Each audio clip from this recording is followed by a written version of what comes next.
The Tesla Model Y is always top of mind when it comes to electric SUVs, but it's not the only option out there. Leading the charge in the non-Tesla camp is the Ford Mustang Mach-E, which has been hailed as an excellent choice for those who like Ford's design choices but want an electrified experience. The Mustang Mach-E GT is the highest in the range, offering excellent performance and premium details at a price. The Mach-E GT comes with a few design tweaks compared to the standard model, plus it comes standard with all-wheel drive and an extended range battery. There's also an option for a performance edition powertrain that can take the car from 0 to 60 in 3.5 seconds. That's pretty quick. But in general, is the Mustang Mach-E GT worth the extra cash?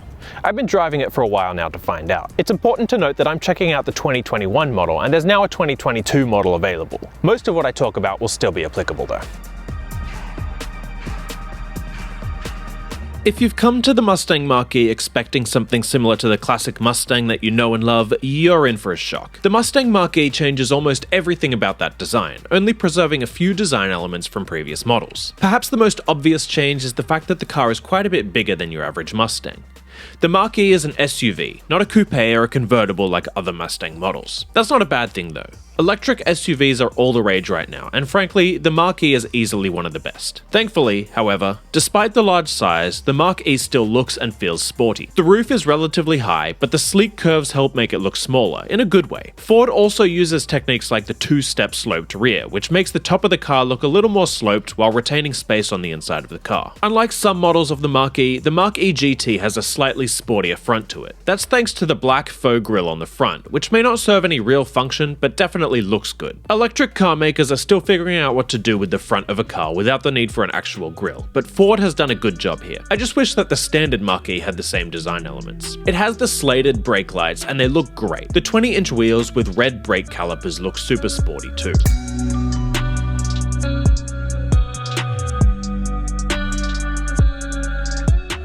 Now, unlike Tesla, which definitely builds great cars but has become known for some build quality issues, Ford has decades of experience in building the interior of quality cars.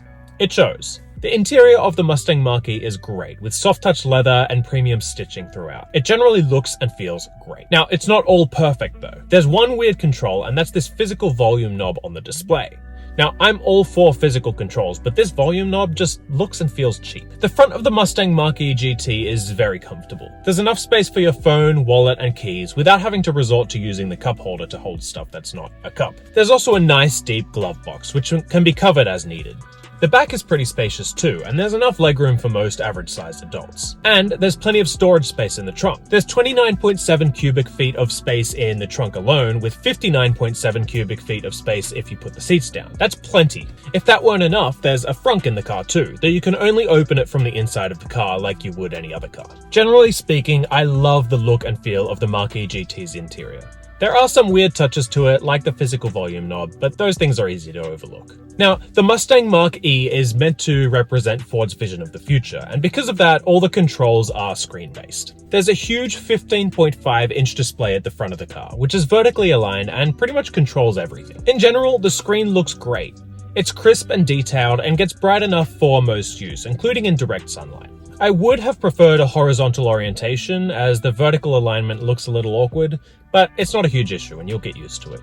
Ford has updated the interface a little too over the past year or so. Now, there aren't any major overhauls, but everything looks and feels a little more put together. For example, you can use more of the screen for CarPlay than you used to be able to. Not only that, but the interface seems a little more responsive than the last time I used a Mach-E. It's still not quite as responsive as, for example, Tesla's software, but it's getting pretty close, and I really appreciate that. Generally, the interface is pretty well designed, and you'll definitely get used to it, including having to tap on the car on the display to access quick settings. The Mach-E GT comes with a B&O 10 speaker setup, and it sounds great. It's not the flattest sounding speaker system out there, but there's tons of bass and a nice crisp high end as well. It is a bit unfortunate that you have to get the Mach-E GT to get the great speaker system, but that's to be expected. As you might expect from a new and modern car like this, the Mach-E GT comes with a range of safety and driver assist features that can help you drive, park, and so on. For starters, you'll get adaptive cruise control and lane keeping features, essentially meaning that the car can feel self-driving on the highway. When you're not on the highway, you'll still get access to a range of great features though. There's a 360-degree view that can help with parking, and if you don't want to use that, you can use the active park assist feature that that will park the car for you. It works very well, though you have to hold down the park button for it to work. The feature doesn't seem to be able to pull forward into a spot though, just reverse into one. That's a little annoying given the fact that the charging port is at the front of the car, meaning that you might want to pull forward into EV spots. Generally, the Mustang Mach-E is a very smart car.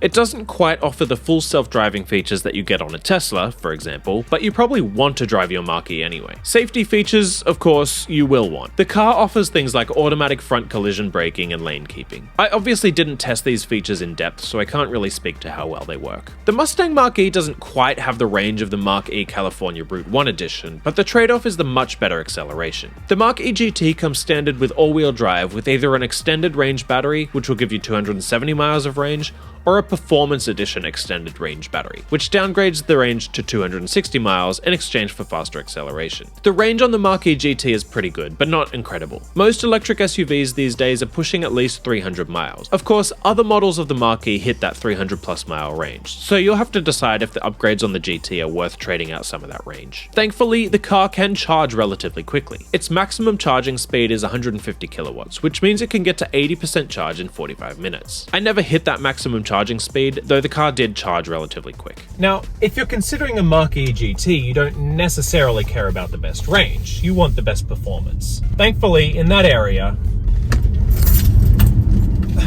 the 2021 Mach-E GT is an absolute beast. The car boasts 684 pound-feet of torque and 480 horsepower. The result? You'll get from 0 to 60 in an astonishing 3.5 seconds.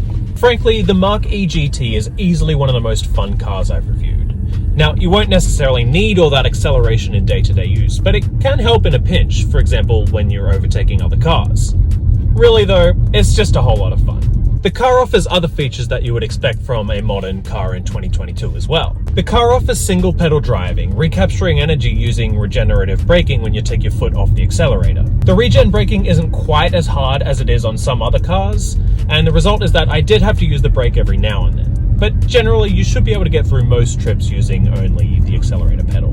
The Mach-E GT is a relatively heavy car, but it still handles pretty well. It's not quite as tight around the quarters as, say, a Tesla Model Y, for example, but it's still able to handle with ease and take corners without too much lean. The Mach-E GT offers 3 different driving modes: Whisper, Engaged, and Untamed. For most day-to-day driving, you'll use Whisper or Engaged, but it is definitely fun to put the car in Untamed every now and then, and you can feel a difference when you do. The Ford Mustang Mach-E GT is an incredibly fun car that happens to double as an excellent option for the whole family. It's spacious and premium, and when you want it to, it can turn your stomach upside down like a roller coaster. It's not the Mach-E that everyone should get though. Most will get more use out of the better range on the California Route 1 model than they will from the faster acceleration on the GT. But those that appreciate that extra oomph will absolutely love what's on offer by the Mustang Mach-E GT.